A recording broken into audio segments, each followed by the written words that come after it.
"Go eat outside, on the street, you beggar!" My son Richard screamed when I tried to sit down at the table in the restaurant. I took a deep breath, motioned to the waiter, and replied calmly, "All right, but in that case, you're the ones who will have to leave." The words came out of my mouth with a calmness that even I didn't expect. All the diners at the Gilded Scepter restaurant turned to look at us. Richard was frozen, his face red with shame. His wife, Jessica, dropped her wine glass on the white tablecloth. What my son didn't know was who I really am. My name is Susan. I am 65 years old, and that night, everything was going to change forever. But let me tell you how I got to that moment. Because what happened after my words was something that no one, absolutely no one, expected. It all began 3 hours earlier, when Richard called me on the phone. "Mom, I want to take you to dinner at the best restaurant in the city. I have something to celebrate, and I want you to be there." His voice sounded different, almost mocking.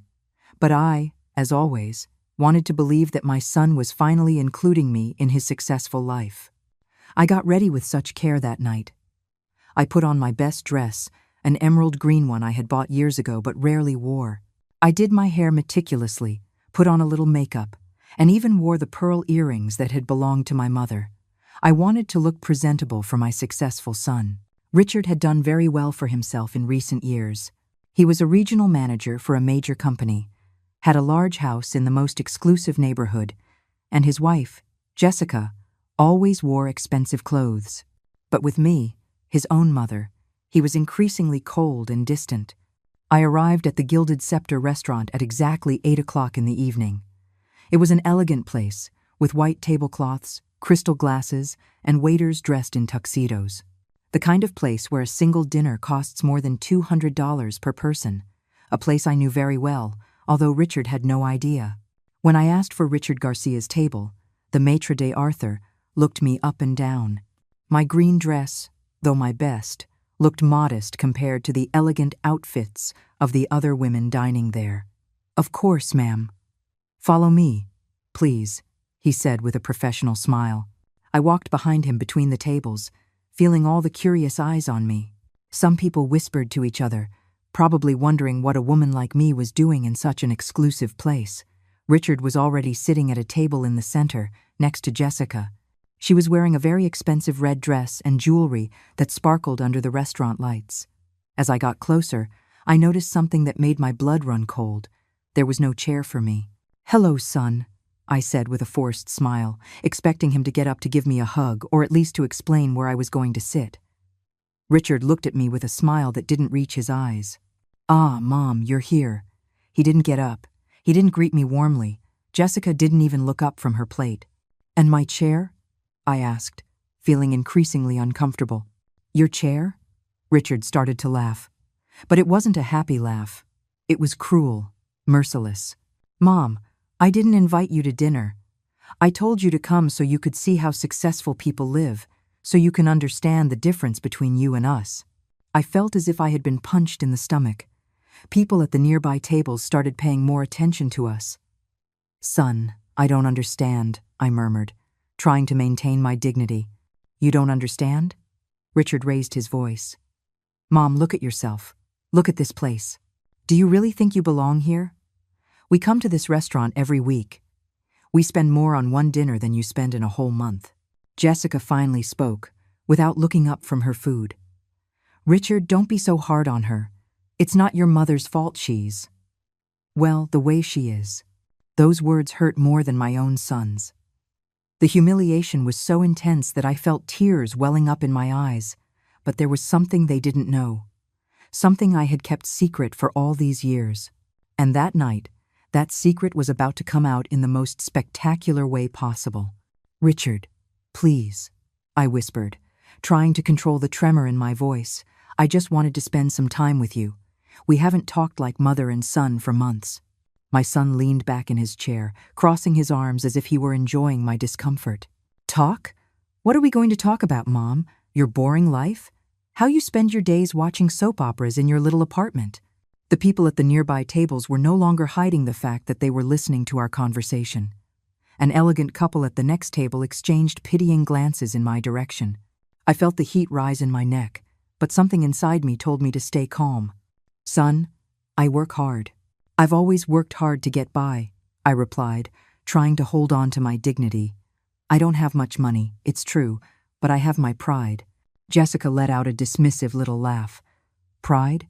Susan, forgive me, but what can you possibly be proud of? You live in a 2-room apartment, you take the bus everywhere, and you buy your clothes at discount stores." Every word was like a stab, but what hurt the most was seeing the satisfied smile on my son's face. How had he become this cruel person? Where was the sweet boy I had raised with so much love? "Mom," Richard continued, raising his voice so more people could hear, "the truth is, I'm embarrassed to introduce you as my mother. Look at Jessica. Look at how she dresses, how she talks, how she carries herself. That's the kind of woman who belongs with someone like me." Jessica smiled, pleased, and adjusted her dyed blonde hair. Her red dress must have cost more than $1,000, and her shoes were from an Italian brand I knew very well. All too well. "Jessica comes from an important family," Richard went on. "Her father owns 3 car dealerships. She went to a private university, speaks 3 languages, and understands business. And you? What can you teach me? How to survive on $200 a week?" The tears threatened to spill from my eyes, but I held them back. There was something Richard didn't know. Something Jessica didn't know either. Something that no one in my family knew, and that tonight was about to change their lives forever. The waiter, Arthur, discreetly approached our table. I had known him for years, though he couldn't say anything at that moment. He looked at me with a concerned expression in his eyes. "Would you like to order anything else?" he asked politely. "No, thank you," Richard replied curtly. "My mother won't be having dinner with us. In fact, I think it's time for her to leave." "But son," I murmured, "I thought you said you wanted to celebrate something with me." Richard laughed again. "Celebrate with you? Mom, what I want to celebrate is my promotion, my new position, my successful life. Do you think I want to celebrate that with someone who reminds me of where I came from? Jessica and I belong to a different social level than you." "Richard is right," Jessica added, taking a sip of her wine, which cost $100 a bottle. "We frequent places like this because we can afford it. We have the money, the education, and the social class to be here. It's nothing personal against you, Susan, but there are differences that can't be ignored." I looked around the restaurant. It was truly beautiful. The crystal chandeliers shone softly, the paintings on the walls were original works of art, and the piano music created a perfect atmosphere. Every detail had been carefully selected to create the most elegant experience possible. "This restaurant is really beautiful," I commented in a low voice. "Of course it's beautiful," Richard replied arrogantly. "It's the most expensive in the entire city. The waiting list to get a table here is 3 months. But when you have money and connections, like us, doors open." Jessica nodded. "We know the manager, the chef, and even the owner." "Well, Richard knows the owner personally," she added. "That's why we always get the best table." A small smile appeared on my lips. If only she knew the truth about who really knew the owner of this restaurant. "Mom, why are you smiling like that?" Richard looked at me suspiciously. "Do you find it funny that I'm explaining how the real world works?" "No, son," I replied calmly.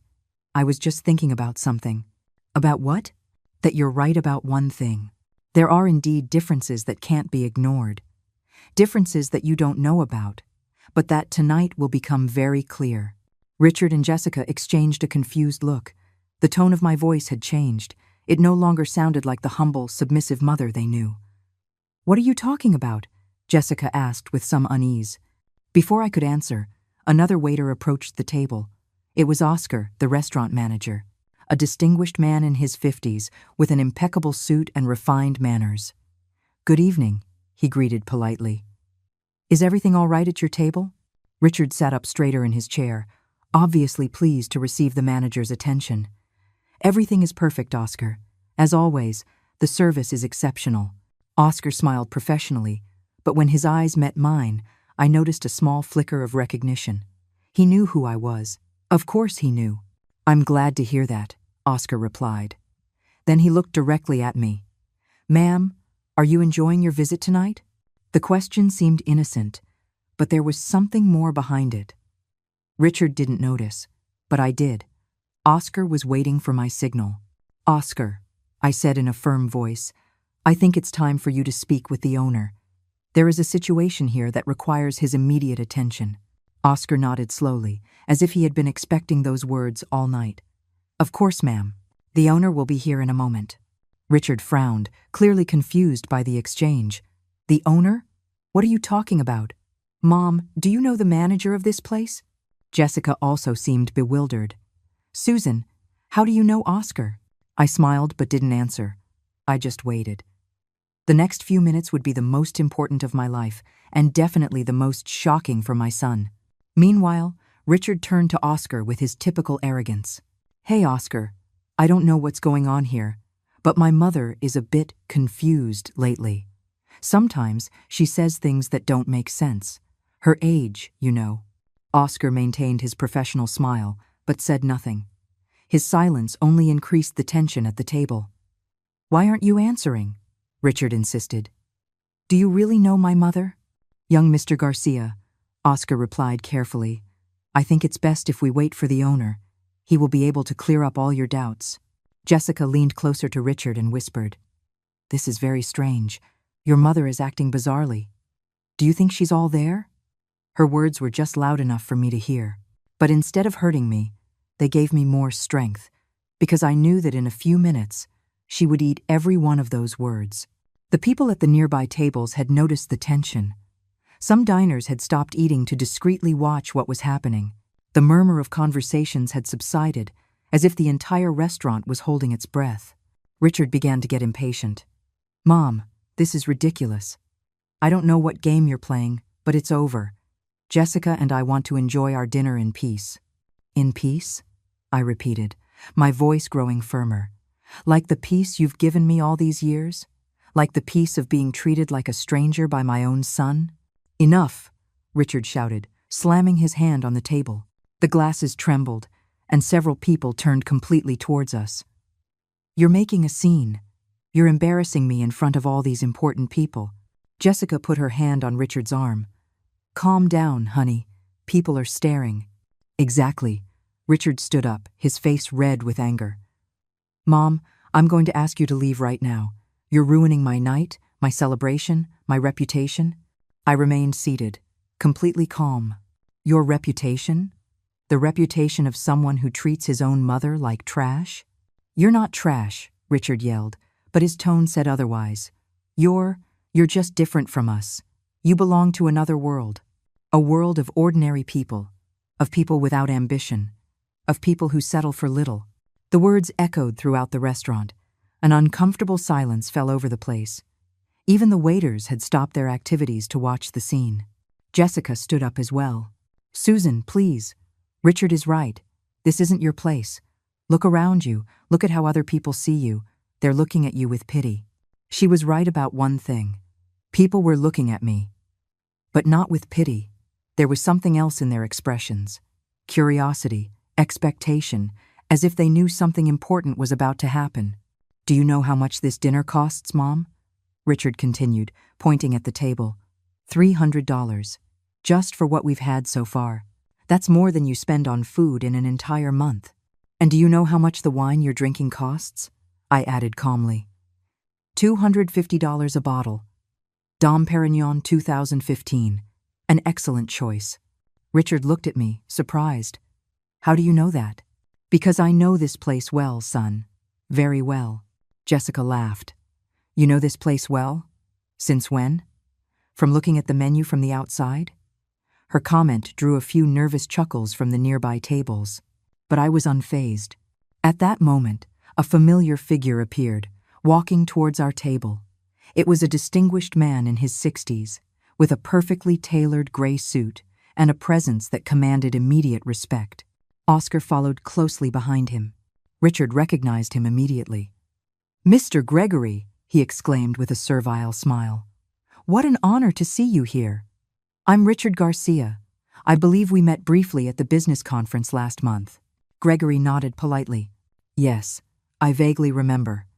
But his eyes were fixed on me. "Good evening, Susan." The way he said my name made Richard freeze. It wasn't the greeting of a successful businessman to an ordinary old woman.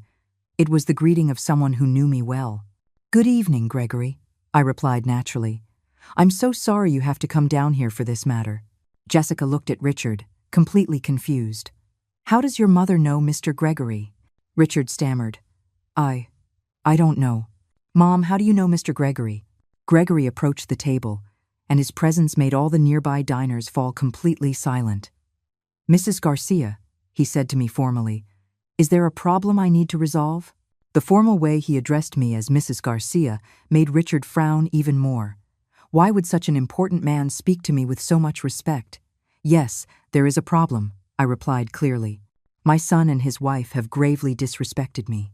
They have publicly humiliated me in this restaurant, told me I don't belong here, and asked me to leave." Gregory nodded seriously. "I understand.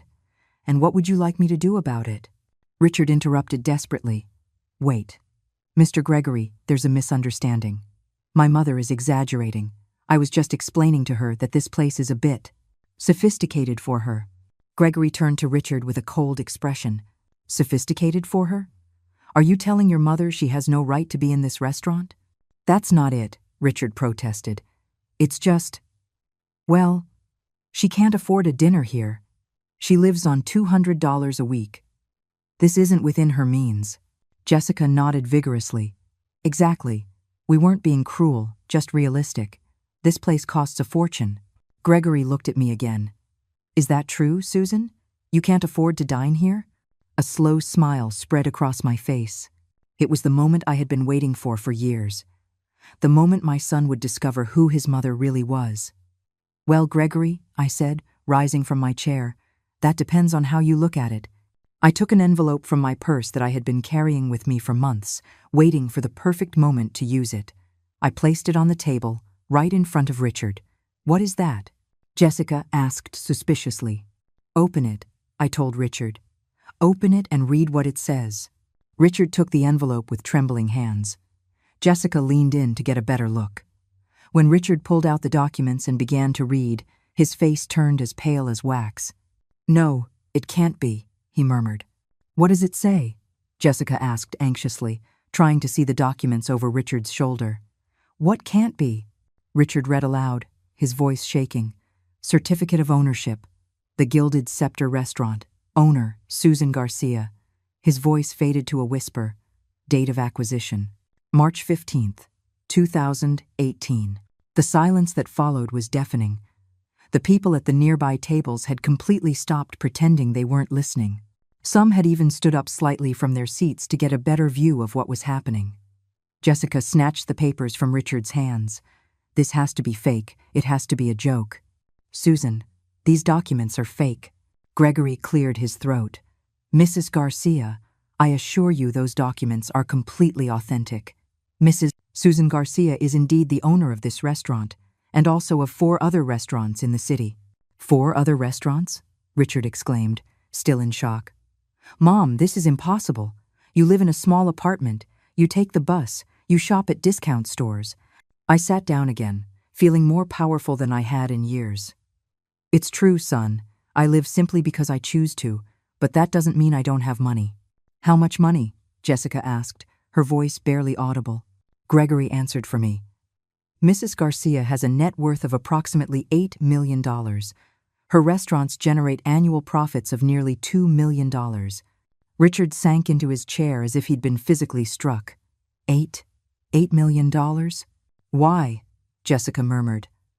"Why did you never tell us anything?" I leaned back in my chair, observing the shocked and confused faces of my son and his wife, because I wanted to know the true character of the people around me. I wanted to know if you would love me for who I am, not for what I have. "But Mom," Richard stammered, "I'm your son. How could you hide something like this from me?" "How could I hide it from you?" I repeated, my voice filling with an anger I had suppressed for years. "Are you seriously asking me that after everything I've heard tonight?" I stood up again, and this time my posture was completely different. I was no longer the humble, submissive old woman. I was a successful businesswoman, a millionaire who had built an empire from scratch. "Richard, for the last 5 years, ever since you started to succeed in your job, you have treated me like a burden. You have made me feel ashamed of my appearance, of the way I dress, of the way I live. People at the nearby tables started murmuring among themselves. Some discreetly took out their phones, probably to record what was happening. Remember last Christmas? I continued. When you told me it was better if I didn't come to your party because I wouldn't fit in with your important guests? Richard shrank in his seat. Mom, or Jessica's birthday 6 months ago? When you told me there was a dress code and that my clothes weren't appropriate for the event? Jessica avoided my gaze, clearly uncomfortable. All this time, I went on. You have assumed that I am poor, that I am a burden, that I am someone to be ashamed of. And tonight, you confirmed exactly what I suspected about you. Oscar discreetly approached and whispered in my ear. Mrs. Garcia, would you like us to ask them to leave the restaurant? Before I could answer, Richard stood up abruptly. Wait. Mom, if you have so much money, why do you live the way you do? Why didn't you tell me anything?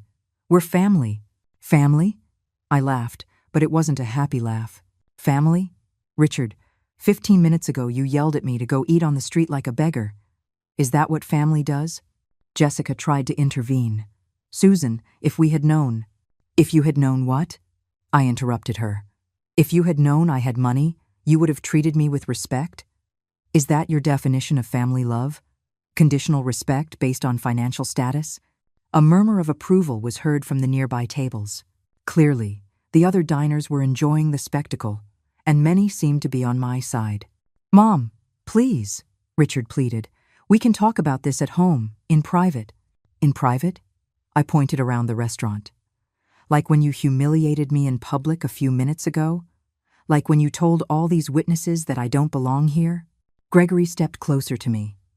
Mrs. Garcia, as the general manager of your properties, I must ask, do you wish for us to take any specific action? Richard turned to Gregory in desperation. Mr. Gregory, please. She's my mother. There must be some way to resolve this.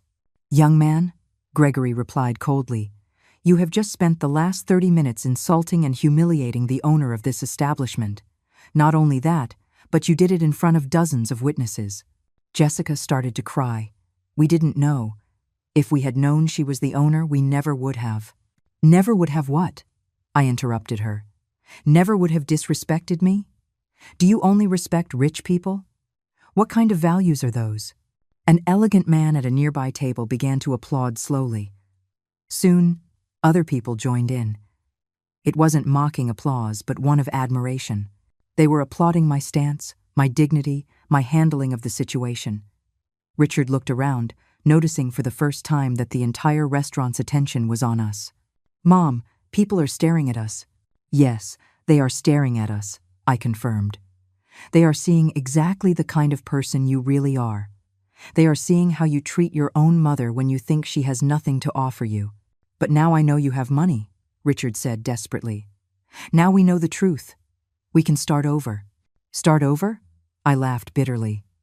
Now that you know I have money, you want to start over? Now I'm good enough to be your mother? Jessica wiped her tears and tried to take my hand. Susan, please, forgive us. We didn't know. I pulled my hand away sharply. Jessica, an hour ago you told me that Richard was ashamed to introduce me as his mother. You told me I didn't have the education, the social class, or the money to be here. Do you remember? She nodded miserably. Well, you were right about one thing. There are indeed differences between us that can't be ignored, but they are not the differences you thought they were. I walked towards the center of the restaurant, where everyone could see and hear me clearly. My voice rose with an authority I had never before shown in front of my son. Ladies and gentlemen, I said, addressing the entire restaurant, I am very sorry for the interruption to your dinner, but I think it's important that you, as witnesses to what has just happened here, know the whole story. An absolute silence fell over the place. Even the waiters stopped to listen. Richard tried to stand up to stop me, but Gregory placed a firm hand on his shoulder, forcing him to stay seated. My name is Susan Garcia, and I am the owner of this restaurant, I continued. For the last 7 years, I have come here regularly, but always discreetly, observing how my business operates, getting to know my employees, making sure my customers receive the best possible service. Some diners nodded, and I noticed that several recognized me now.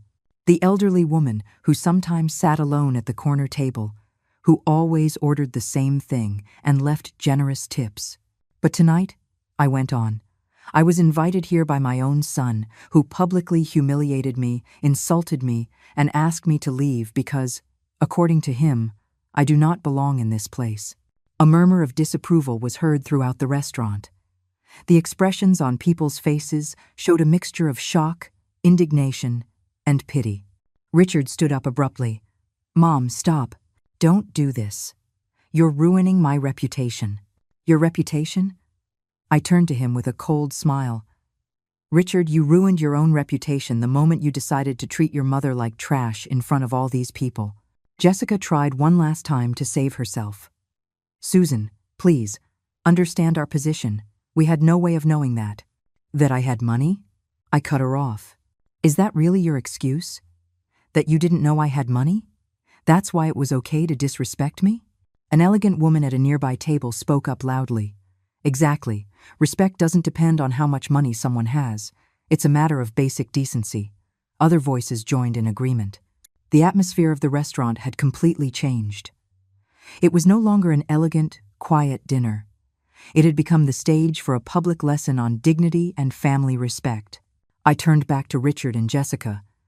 "But now that you know the truth, let me explain exactly how things are going to change." Richard looked desperate. "Mom, please, we can talk about this in private. Not here, not in front of all these people." "Why not here?" I replied firmly. "You had no problem humiliating me here in front of all these people. So right here is where you're going to listen to what I have to say." Oscar approached and offered me a chair in the center, as if it were a stage. I sat down elegantly, feeling for the first time in years the power and respect I deserved. "Richard," I began, "for the past 5 years, ever since you started earning a good salary, you have changed completely. You've become arrogant, dismissive, and you've forgotten where you come from." "Mom, Don't interrupt me." My voice echoed through the restaurant. "Now you are going to listen. You are going to listen to everything I have to say." Richard sank into his chair, clearly defeated. "Do you remember when you were 12 and you got pneumonia?" I continued. "Do you remember that we didn't have health insurance, and I worked 3 jobs for 2 months to pay for your treatment?" My voice broke slightly as I recalled those difficult times. "I worked during the day in an office, at night cleaning buildings, and on weekends in a restaurant. I slept 3 hours a night to make sure you had everything you needed." The people in the restaurant listened in complete silence. Some older women had tears in their eyes. "And do you know why I did all that?" I asked, looking directly at Richard. "Because I loved you. Because you were my son. Not because you had money, not because you could give me something in return, but because a mother's love is unconditional." Jessica began to cry again, but these were no longer tears of self-pity. She seemed to finally understand the magnitude of what they had done. "But you, Richard," I continued, "your love for me turned out to be completely conditional. You love me only when it's convenient, only when I don't embarrass you, only when I fit into your image of success." An older man at a table in the back shouted, "That's how you tell them, ma'am. Tell them their truths." The public approval gave me even more strength. "Now let me tell you how I got my money, because it's important that you understand it wasn't through luck or inheritance." Richard looked up, clearly curious despite his humiliation. "After your father died when you were 15, I explained, I was left alone with a huge debt and a son to support. But instead of sinking into self-pity, I decided to fight. I stood up again, walking slowly around the table as I spoke. I started by working as a waitress in a small restaurant, but I didn't settle for that. I watched, I learned, I studied every aspect of the business. How the kitchen worked, how the finances were managed, how to treat customers. The silence in the restaurant was total. Even the staff had stopped working to listen to my story. After 5 years, when I had enough experience and savings, I took out a loan and bought my first small restaurant. It was a modest place, in a humble neighborhood, but I turned it into a success. Jessica whispered, "That's why you know so much about restaurants." "Exactly," I replied, "because I built this empire from scratch, with my own hands, with my own effort. Every restaurant I bought after that was because I had proven that I could make a business work." Richard finally spoke, his voice broken. "Mom, I didn't know any of this." "You didn't know because you never asked," I snapped. "You were never interested in my life. You only cared that I didn't embarrass you in front of your successful friends." Gregory approached again. "Mrs. Garcia, would you like us to proceed?" "Proceed with what?" Richard asked in a panic. I turned to him with a smile that didn't reach my eyes. "The expulsion procedure. As the owner of this establishment, I have the right to deny entry to any person who causes a disturbance or disrespects other customers." "You can't do that," Jessica cried. "We're family." "Family?" I laughed. "An hour ago, you told me I wasn't good enough to be part of your family. Now that you know I have money, suddenly we're family again?" Spontaneous applause erupted from several tables. The diners were clearly enjoying seeing justice unfold. Richard stood up desperately. "Mom, please, forgive me. Forgive us. We can change. We can be better." "You can change?" I repeated. "You can be better?" "Richard, the problem isn't that you can change. The problem is that you only want to change now that you know I have money." I approached him, looking him directly in the eyes. "Tell me one thing, son. If right now I told you that I don't actually have any money, that this has all been a joke, how would you treat me? Would you go back to asking me to leave the restaurant?" Richard opened his mouth to answer, but no words came out. The answer was clear in his silence. Richard's silence was more eloquent than any words. In that moment, both he and Jessica understood that they had been completely unmasked, not just in front of me, but in front of the entire restaurant full of witnesses. "Your silence says it all, son," I murmured, feeling a mix of sadness and relief. "After all, you know me better than I thought." Jessica tried one last desperate strategy. "Susan, we can really change. Richard has been under a lot of pressure at work lately. He hasn't been himself." I turned to her with a cold look. "Pressure at work? Is that your excuse for mistreating an elderly woman? For humiliating your husband's mother?" A businessman at a nearby table stood up. "Ma'am, with all due respect, I know Richard from work, and I can confirm that he talks about you in exactly the way he has treated you tonight. He always refers to you as my poor mother, or the burden I have to support." Richard turned pale as death. "Mr. Martinez, I never." That was taken out of context. "Taken out of context?" Mr. Martinez laughed. "Richard, last month, during the executive meeting, you said, and I quote, 'My mother is a simple woman who doesn't understand my standard of living. Sometimes it's embarrassing to have to explain why she can't accompany me to important social events.'" A murmur of outrage was heard throughout the restaurant. Richard tried to deny it, but the damage was already done. "You see, Richard," I said in a calm voice, "this isn't just about tonight. It's about how you really think of me. It's about the shame you feel for your own mother." I addressed the entire restaurant again. "Ladies and gentlemen, for years I have watched my son become a person I don't recognize, a person who values appearances more than feelings, a person who is ashamed of his roots." I walked slowly to the large restaurant window, from where the entire illuminated city could be seen. "You see that city out there? I started from the bottom, in the humblest neighborhoods. I worked washing dishes, cleaning tables, serving people who sometimes treated me poorly, but I never lost my dignity." I turned to Richard, who had his head down, completely defeated. "Yet my own son, my own blood, has made me feel more humiliated in these last few years than any stranger ever has." Jessica began to cry harder. "Susan, please, give us a chance. We can go to family therapy. We can fix this." "Family therapy?" I laughed bitterly. "Jessica, do you really think this can be fixed with therapy? Do you think you can cure years of contempt and humiliation with a few sessions?" Oscar approached discreetly. "Mrs. Garcia, I'm sorry to interrupt, but there are several reporters outside. It seems someone has leaked the story on social media. Do you want me to keep them away?" Richard stood up abruptly. "Reporters?" "Mom, this is going to ruin my career. My boss is going to find out. Everyone in my company will know what happened." "Now you're worried about your career?" I replied firmly.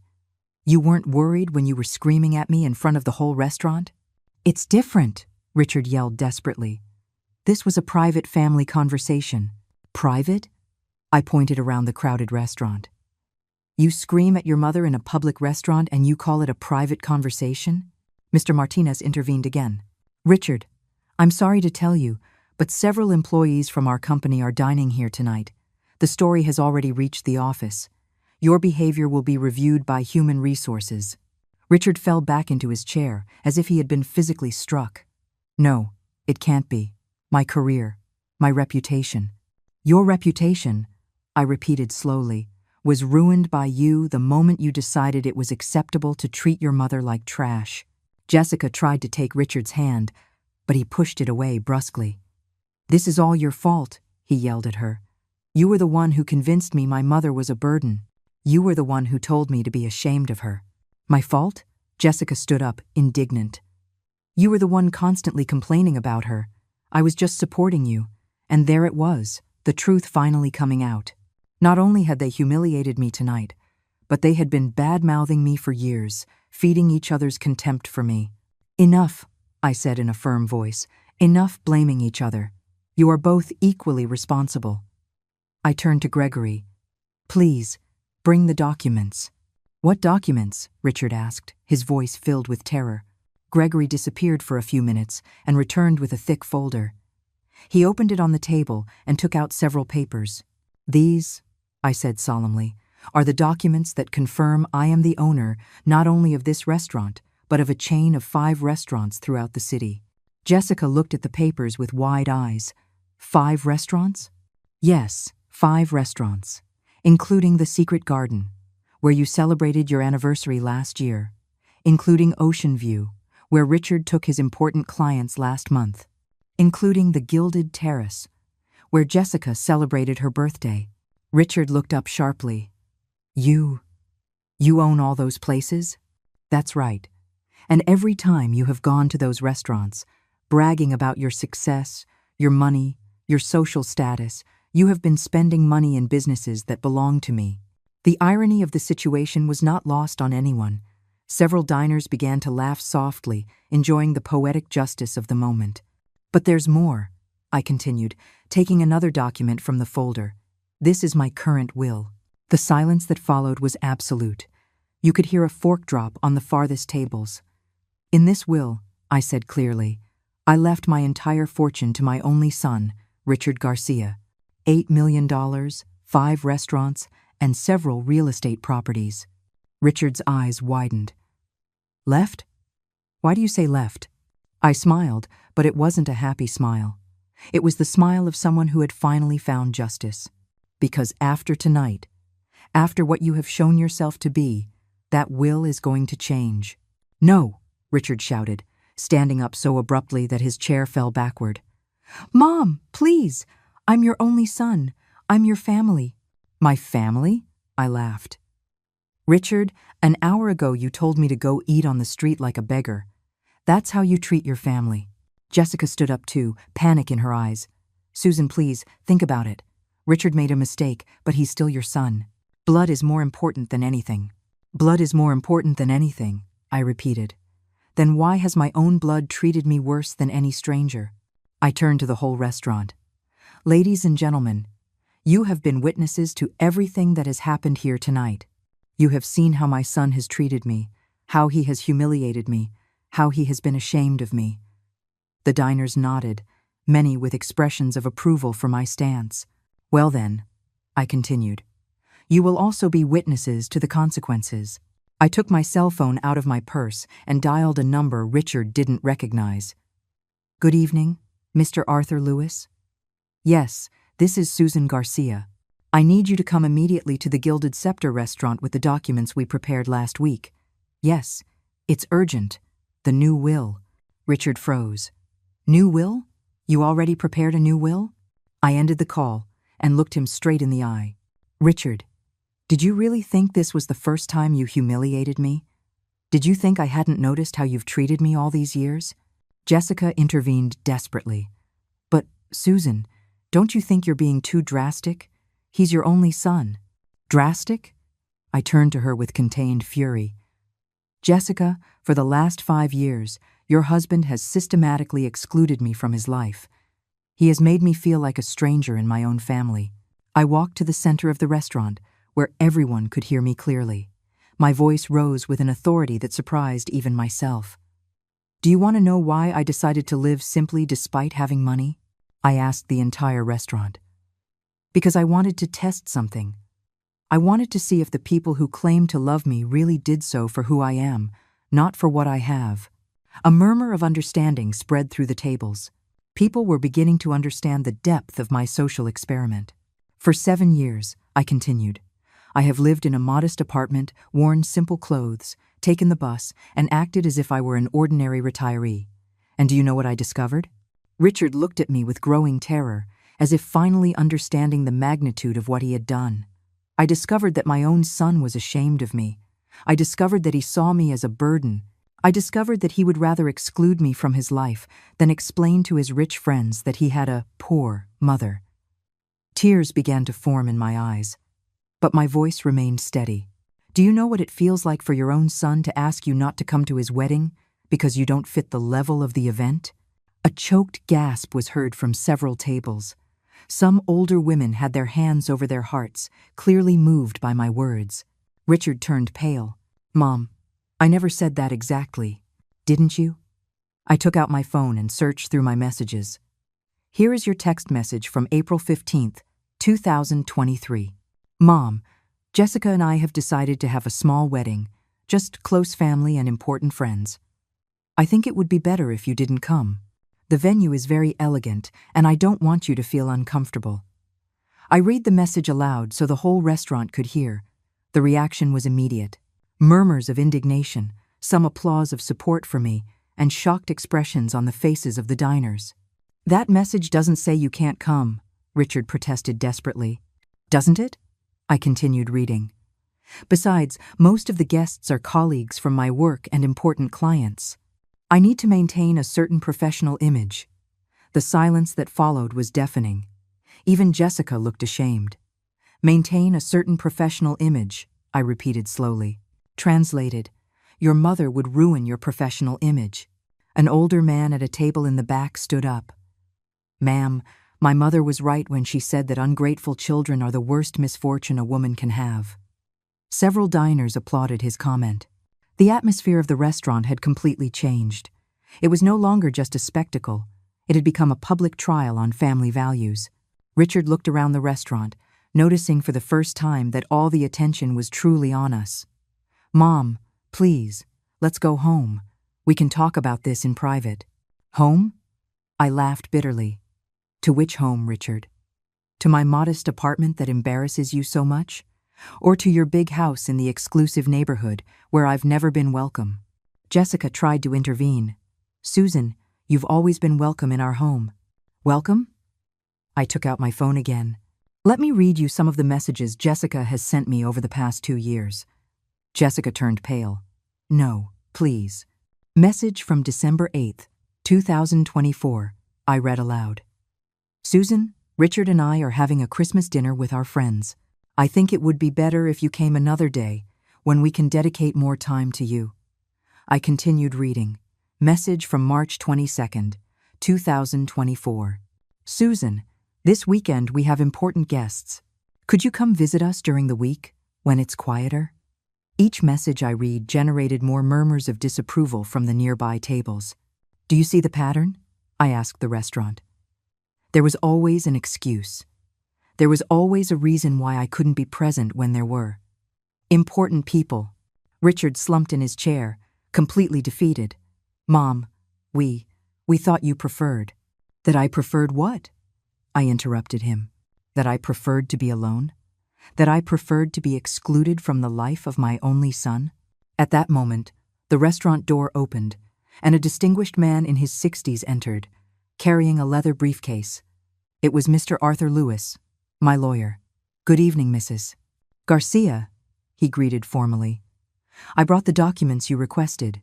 Richard stood up abruptly. "What documents?" "Mom, please, don't do anything you might regret." "Regret?" I turned to him with a cold smile. "Richard, the only thing I regret is not having done this sooner." Mr. Lewis opened his briefcase and took out several documents. "Mrs. Garcia, here is the new will we prepared last week. as well as the property transfer documents we discussed. Property transfer? Jessica asked, her voice breaking. Yes, I replied calmly. I have decided to leave my fortune to charitable organizations that help elderly people abandoned by their families, and also to loyal employees who have shown me more respect and affection than my own blood. Arthur, the waiter who had served us all night, approached timidly. Mrs. Garcia, are you sure you want to do this here, in front of so many people? I smiled at him with genuine affection. Arthur, for 5 years you have been kinder to me than my own son. You have always treated me with respect, no matter how I was dressed or how much money you thought I had. Arthur blushed. You have always been a very elegant lady, Mrs. Garcia, and you always leave the best tips. Tips? Richard looked at me, confused. Arthur replied, Your mother always leaves $100 tips, young man, and she always asks about our families, about our problems. She is the most generous and kind customer we have. Richard opened his mouth, but no sound came out. Clearly, this was another revelation he hadn't expected. That's right, I confirmed. For all these years, while you thought I lived on $200 a week, I was helping employees who needed it, donating to charities and supporting families in need. Jessica murmured. How much money have you donated? In the last 5 years, I replied. I have donated approximately $1 million to various causes. Money I could have used to live luxuriously, but which I chose to use to help others. Spontaneous applause erupted from several tables. The diners clearly approved of my philanthropic actions. While you were ashamed of my poverty, I continued, I was using my money to do good. While you excluded me for not being sophisticated enough, I was being more generous than you have ever been. Richard stood up in desperation. Mom, all that is very well, but I am your son. I am your only family. You can't leave all your money to strangers. Strangers? I laughed. Richard, Arthur knows me better than you do. Oscar respects me more than you do. The employees of my restaurants have shown me more affection than you have in the last 5 years. I turned to Mr. Lewis. Sir, please, prepare the documents. I want to sign the new will tonight. No, Richard shouted, trying to approach the table where the documents were. You can't do this. I'm your son. I have rights. Oscar intervened firmly. Young man, please maintain your composure. Mrs. Garcia has every right to dispose of her fortune as she sees fit. This is madness. Jessica began to cry hysterically. Susan, Richard made a mistake, but he doesn't deserve to lose his entire inheritance. I stopped a few steps from the table where the documents were and turned slowly towards Jessica. A mistake? You call 5 years of constant humiliation a mistake? Mr. Lewis placed the documents on the main table where everyone could see. Mrs. Garcia, before proceeding, I must ask, are you completely sure of this decision? Once signed, these documents will be legally binding. Sir, I replied in a firm voice, I have never been more sure of anything in my life. Richard ran towards the table, but Oscar and 2 waiters stopped him gently but firmly. Mom, wait, give me a chance to explain. Give me a chance to change. A chance? I turned to him in disbelief. Richard, you've had 5 years of chances. Every time you excluded me from an event, it was a lost chance. Every time you were ashamed of me, it was a lost chance. Jessica stood up, swaying slightly. Susan, please, think about this rationally. If you take away Richard's inheritance, you're also punishing your future grandchildren. A sad smile crossed my face. My future grandchildren? Jessica, you've been married for 3 years. How many times have you included me in conversations about having children?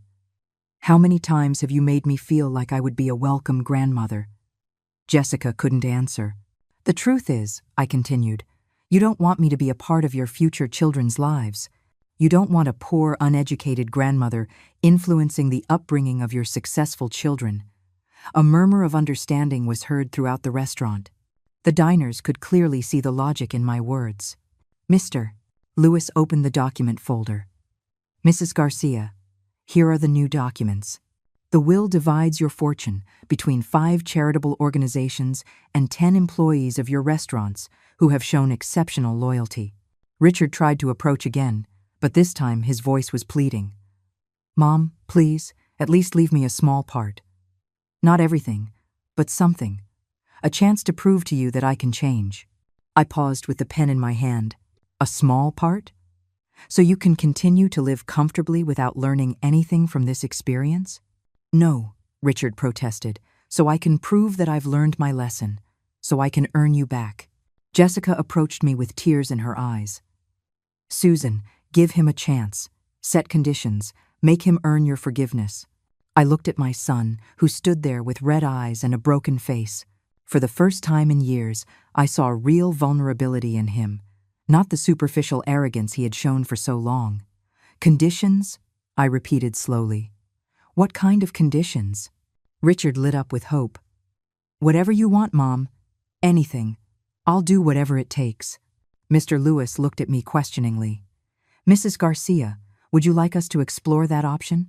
We can create a conditional will. I walked slowly around the table, considering the possibilities. The entire restaurant was in complete silence, waiting for my decision. Very well, I said finally.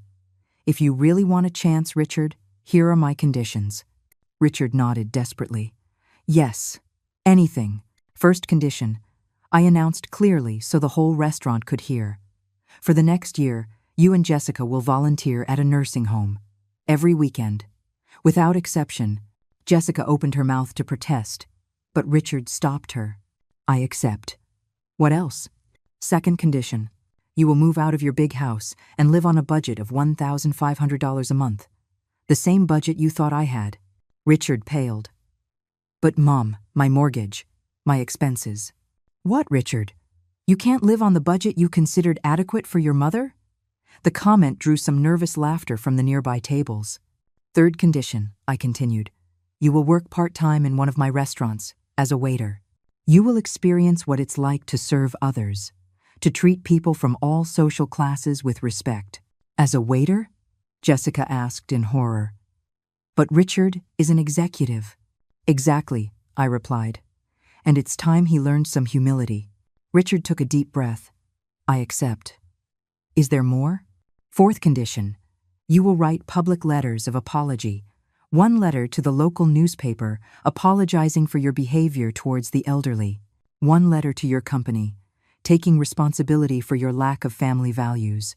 The color completely drained from Richard's face. Mom, that would ruin my career. Your career? I laughed. Richard, after what happened here tonight, your career is already ruined. This will at least give you a chance to save it with dignity. Mr. Martinez, Richard's colleague, stood up. Excuse me, Mrs. Garcia, but I must tell you that the company is already considering suspending Richard. His behavior tonight goes against all of our corporate values. Richard turned to him in desperation. Mr. Martinez, please? I'm sorry, Richard, Mr. Martinez replied firmly. Our company values family respect and personal integrity.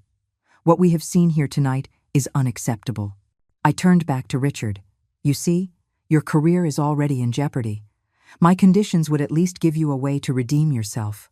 And the fifth condition? Richard asked, his voice breaking.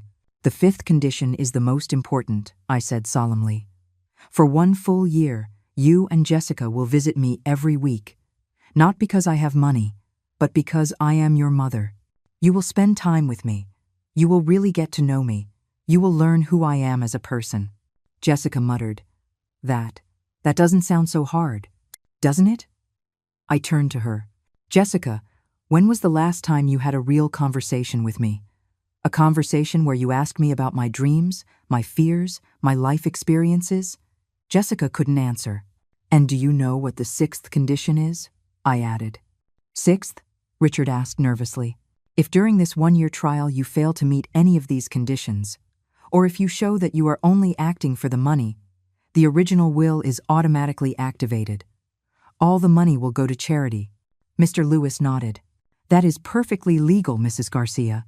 We can create a conditional will with those specifications. Richard looked at Jessica, who reluctantly nodded. I accept all the conditions, Mom. I completely accept them. Good, I said, picking up the pen. But there's one more thing I need to say before I sign any document. The whole restaurant held its breath. What happened here tonight cannot be undone. The words you said, the humiliation you caused me, the pain you made me feel that is now a part of our history." Richard nodded, with tears in his eyes. "I know, Mom. I know, and I'm so sorry." "Don't tell me you're sorry," I replied firmly. "Show me. Show me over the next year that you have truly learned something from this experience." I turned to Mr. Lewis. "Sir, prepare the conditional will, with all the conditions I have mentioned." "Of course, Mrs. Garcia," he replied, beginning to write. While the lawyer prepared the documents, I addressed the entire restaurant one more time. "Ladies and gentlemen, you have witnessed a very important lesson tonight. You have seen what happens when people value money more than respect, when they confuse material success with human worth." Applause started at one table and spread throughout the restaurant. It was applause of approval, of respect, of admiration for the way I had handled the situation. "I hope," I continued, "that you all remember this night when you interact with your own families. I hope you remember that respect and love do not have an admission price." The applause grew louder.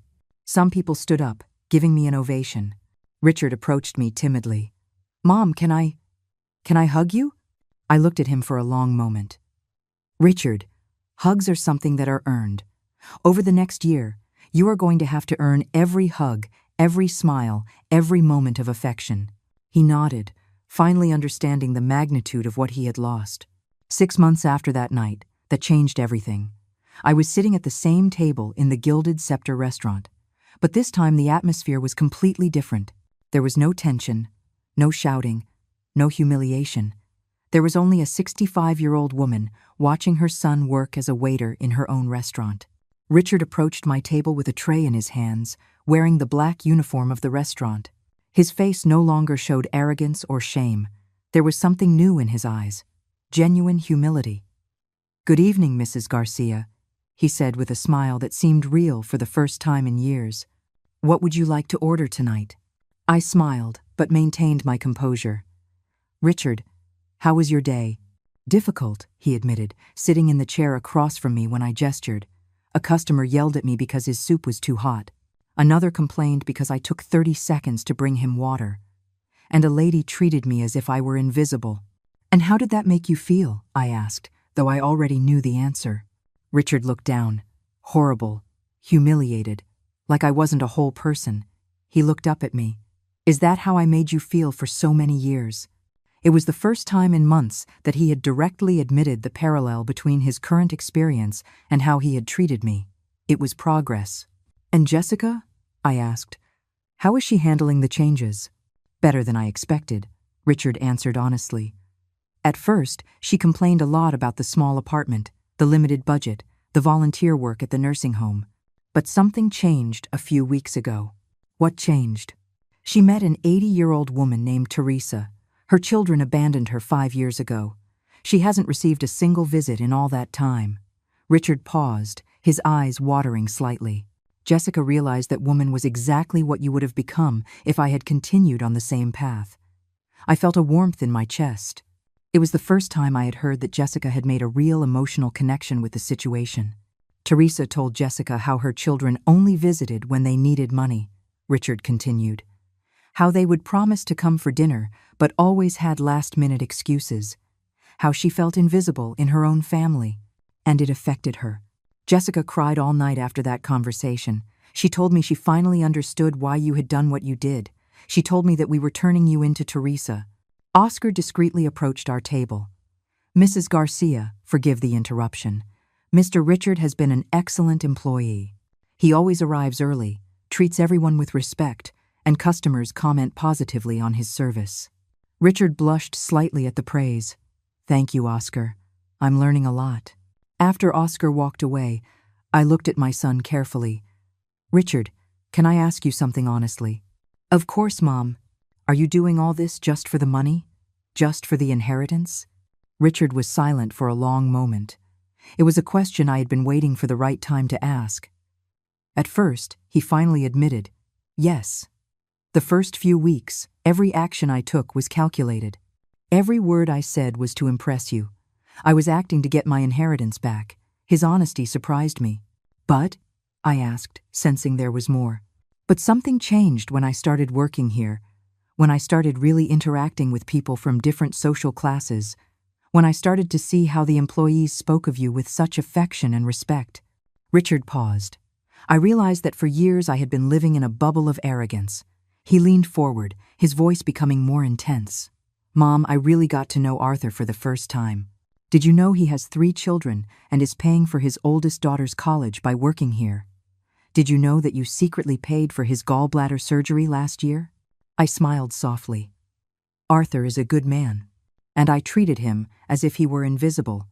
I treated him as if he were just a waiter. But he's a hard-working father. He's a noble man. He's someone who deserves respect. Richard ran his hands through his hair. How could I have been so blind? And what about your career? I asked. Do you regret losing your executive position? Richard laughed, but it wasn't a bitter laugh. You know what? No. And that surprises even me. Why not? Because I realized my success was built on false values. I realized I was so obsessed with impressing others that I lost sight of who I really was. At that moment, Jessica entered the restaurant. She was no longer wearing expensive dresses or ostentatious jewelry. She wore simple but elegant clothes, and there was something different in her posture. She seemed more authentic. Hello, Susan, she greeted me, and for the first time in years, her greeting sounded genuine. How are you? I'm well. Jessica, how was the nursing home today? Emotional, she replied, sitting next to Richard. Teresa taught me how to knit, and she told me stories about her youth during the war. It's incredible the wisdom these people have. I saw Richard look at her with admiration. It was clear that these changes in Jessica had also strengthened their relationship. Susan, Jessica continued, I want to apologize, not just for that night at the restaurant, but for years of terrible behavior. What do you mean specifically? I asked. I needed to know that she understood exactly what she had done wrong. I mean all the times I excluded you from our lives because I thought you weren't sophisticated enough. I mean all the times I influenced Richard to be ashamed of you. I mean having judged your worth as a person based solely on your financial appearance. Her words sounded sincere. And now that you know I have money, how do you feel about it? Honestly, Jessica smiled sadly. I feel like an idiot. All these months working with the elderly, I've met so many extraordinary people who live with very little money but have immense emotional riches. Richard nodded. Mom, we've learned that real wealth has nothing to do with the money in the bank. I took an envelope from my purse and placed it on the table. Richard and Jessica looked at it with curiosity and some nervousness. What is that? Richard asked. It's an evaluation, I replied. For these 6 months, I have been observing, asking, investigating. I have spoken with your supervisors at the nursing home, with your colleagues here at the restaurant, with your neighbors in the small apartment. Jessica turned pale. An evaluation of what? Of whether your changes are genuine or if you are just acting for the money. I opened the envelope and took out several papers. Here is the report from the nursing home supervisor. It says that you not only meet your required hours, but you often stay extra time. It says you have connected emotionally with the residents. Richard and Jessica exchanged hopeful glances. Here is Oscar's report on Richard's performance as a waiter. It says he is respectful, hard-working, and that he genuinely cares about the customer's experience. I continued reading. And here are the observations from your neighbors about how you live now. They say you are humble, that you help other residents, that you don't complain about your reduced circumstances. And what is your conclusion? Jessica asked, her voice trembling. I put the papers back in the envelope and looked them straight in the eye. My conclusion is that you have learned your lesson. Not completely, because 6 months don't erase 5 years of problematic behavior, but you have shown that change is possible. Richard began to smile hopefully. Does that mean? It means, I said solemnly, that we are going to continue with this process, but with modifications. What kind of modifications? Jessica asked. First, Richard will continue to work at the restaurant, but now he will receive a fair salary and will have the opportunity to learn the business from the ground up. If he shows real ability and dedication, he could eventually have a role in management. Richard nodded enthusiastically.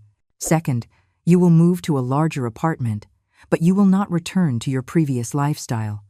You will live comfortably, but modestly. And third, I continued, we are going to start spending time together as a family. Real time, not an act. We are going to get to know each other as people. Jessica began to cry, but these were tears of relief and gratitude. Thank you, Susan. Thank you for giving us this chance. Don't thank me yet, I said firmly. This is just the beginning. You have to keep proving that these changes are permanent. Richard took my hand. Mom, I want you to know something. Even if you decide not to leave me any money, these months have been the most valuable of my life. I have learned who I really want to be. For the first time in years, I allowed the tears to flow freely down my cheeks. You know what, Richard? That's the only thing I ever wanted to hear you say. I stood up and looked around the restaurant where everything had changed 6 months ago. Tonight, when those cruel words came out of your mouth, I thought I had lost my son forever. But now I see that I didn't lose him. He was just hidden under layers of arrogance and false values. Richard stood up too and looked me in the eye. Mom, can I hug you now? I smiled, remembering my words from that night, that hugs were something to be earned. Yes, son, you've earned this hug. When Richard hugged me, I felt something I hadn't felt in years. The unconditional love of a son who finally understood his mother's worth. Not for her money, not for what she could give him, but for who she was as a person. Jessica joined the hug, and for the first time in a long time, I truly felt like I had a family. As we separated, I looked towards the restaurant tables. Some of the diners who had witnessed that terrible night were there again, and several smiled and nodded at me in approval. You know what's the most ironic thing about all this? I said to Richard. What? That by losing your arrogance and your obsession with money, you have finally become someone worthy of inheriting a fortune. Richard smiled, but it was a different smile. It was the smile of someone who had found something more valuable than money. He had found his humanity. And I, Susan Garcia, had found something I thought I had lost forever. I had found my son. Real wealth, after all, is not measured in dollars. It is measured in respect, in genuine love, and in the ability to see the value in every person, regardless of what they have or don't have. That night, as we left the restaurant together as a real family for the first time in years, I knew I had made the right decision. Sometimes, to save someone you love, you first have to be willing to lose them. And sometimes, the greatest wealth you can leave your children is not money, but the lesson of how to be a good person.